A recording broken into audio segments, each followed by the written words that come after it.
Hello दोस्तों, स्वागत है आपका अंधेरे की एक नई दुनिया में जो काले रंग से ज़्यादा अकेली और अंधेरेपन से ज़्यादा डरावनी है।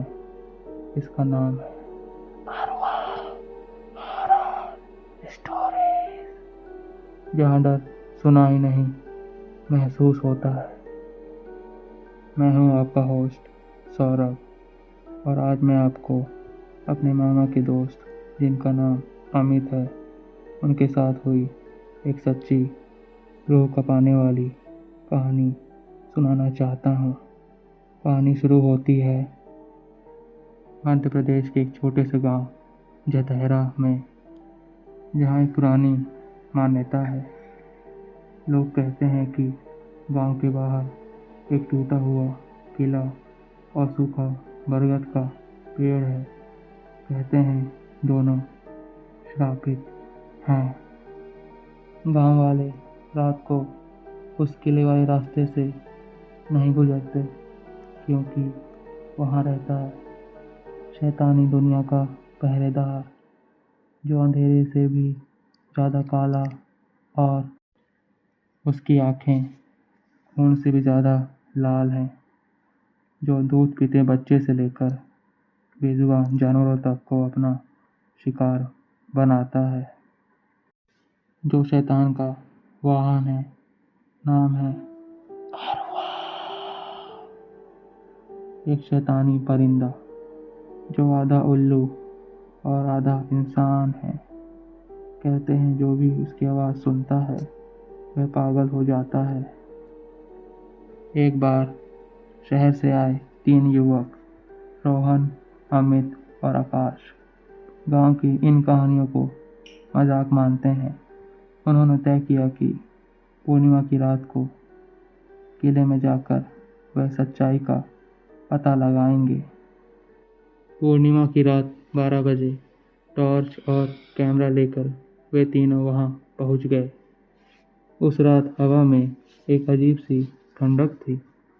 टूटे किले की दीवारों पर पुराने मंत्र लिखे हुए थे, और पास ही सूखा बरगद का पेड़ अपनी टेढ़ी टहनियों से जैसे उन्हें पकड़ना चाहता हो।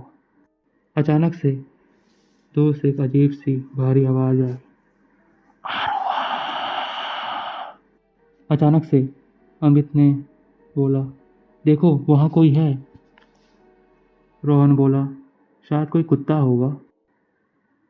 लेकिन आकाश ने देखा कि पेड़ की सबसे ऊंची डाल पर कुछ हिल रहा है। एक विशाल परिंदा, जिसकी आंखें लाल आग की तरह चमक रही हैं। अचानक वहाँ परिंदा नीचे उतर आया। उसके पंख इंसानों के हाथ की तरह खुले हुए थे। उसके नाखून चाकू जैसे तेज। उसने एक भयानक चीख मारी। रोहन का कैमरा गिर पड़ा। टॉर्च की रोशनी कांपने लगी। रोहन के पास के पेड़ से कई छोटी छोटी परछाइयां भी उतर आईं। वो शैतान उनके चारों ओर घूमने लगा, जैसे कोई शिकार करने वाला हो। तभी अमित ने मंत्र पढ़ने की कोशिश की, लेकिन उसकी आवाज़ वहीं अटक। आकाश के कानों में एक अजीब सी फुसफुसाहट गूंजने लगी, जैसे कोई बोल रहा हो, तुम्हें यहाँ नहीं आना चाहिए था। फिर वो शैतान रोहन के सामने आ गया और अपनी चमकती लाल आंखों से उसे घूरने लगा। अचानक रोहन की आंखें पूरी तरह से सफ़ेद हो गईं, जैसे उससे उसकी आत्मा आँख से बाहर निकल गई हो, और वो ज़मीन पर गिर पड़ा। किसी तरह अमित और आकाश रोहन को खींचते हुए गांव तक ले आए। अगले दिन रोहन की हालत पागलों जैसी हो गई थी।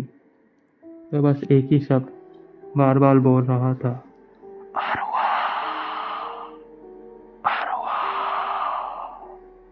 गांव के बुजुर्गों ने कहा, वो बच गया, ये चमत्कार से कम नहीं, वरना अरुआ का शैतान किसी भी शिकार को आसानी से जाने नहीं देता।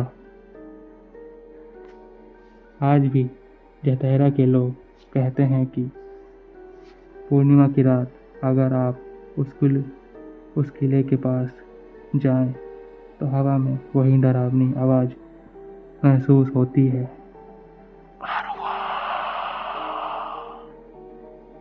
आज तक कोई नहीं जानता है कि वो शैतान असल में क्या है, आधा उल्लू आधा इंसान जैसा दिखने वाला शैतान, या फिर किसी प्राचीन श्राप की आत्मा। दोस्तों, अगर आपको ये कहानी सुनकर अंधेरा थोड़ा और गहरा लगने लगा है तो समझिए अरुआ हॉरर स्टोरीज ने अपना काम कर दिया है। लेकिन ये तो बस एक रात की दास्तां है दोस्तों। अगली बार तो हम और भी गहरा उतरेंगे डर की असली गहराई में। तब तक अपने कमरे के दरवाजे बंद रखना और याद रखना, अंधेरे में तुम्हें कोई देख रहा है। अगर इस कहानी ने आपके दिल की धड़कनें बढ़ा दी हैं तो अभी वीडियो को लाइक करें, अपने दोस्तों को शेयर करें और नीचे कमेंट करके बताइए कि आपको ये वीडियो कैसी लगी। और अरुआ हॉरर स्टोरीज़ को सब्सक्राइब करना ना भूलें ताकि अगली भयानक कहानी आप तक सबसे पहले पहुँचे। और आपके पास भी कोई सच में घट चुकी डरावनी कहानी है तो आप उसको नॉर्मल मैसेज या फिर वॉइस नोट के फॉर्म में स्क्रीन पे दिए गए व्हाट्सएप नंबर पर भेजिए। क्या पता अगली वीडियो में हो सकता है आपकी कहानी जिंदा हो जाए। तब तक के लिए गुड नाइट।